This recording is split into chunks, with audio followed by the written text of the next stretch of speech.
Meanwhile, with the Mouse River Flood Protection Plan gaining ground around the Magic City, getting the different phases of the project going can be challenging. KX News' William Albert shows us some of the difficulties Minot Public Works has faced constructing flood protection this past year.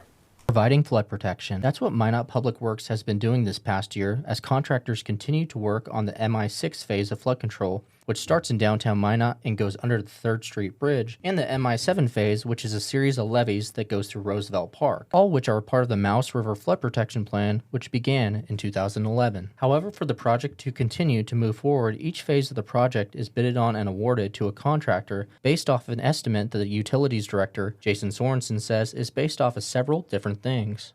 So when we put the estimates together for MI6 and 7, we were using numbers from probably pre-COVID.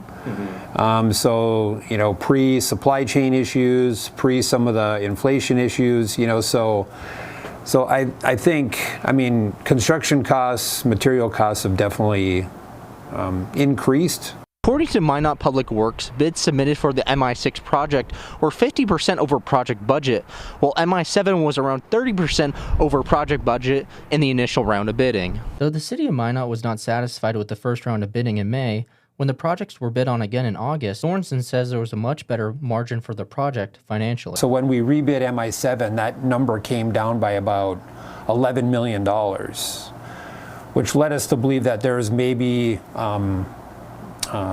some advantage to rebidding that project. So then we then went back and rejected the bids from MI6 and rebid MI6. MI6, when we rebid it, it only came in about, I think it was about $1.5 million cheaper than the first time. However, for future flood projects like MI8 and MI9, bidding won't begin until the design phase is complete and funding is awarded by the state legislature. We're seeking funding, our normal state funding from the state. Once we secure that, then we have that funding in place, then we can work toward bidding those projects. But I would guess design probably won't be complete until later in 2025. Sorensen says that moving forward, getting these projects off the ground is essential in ensuring the safety for all those that live in Minot.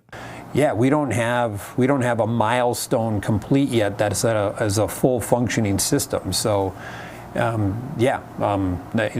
residents that were flooded in 2011 are still have a certain level of risk until we get some of these built out. In Minot for KX News, I'm William Albert. Both the MI8 and MI9 flood projects are set to be finished in late 2026 after the design phase wraps up at the end of next year.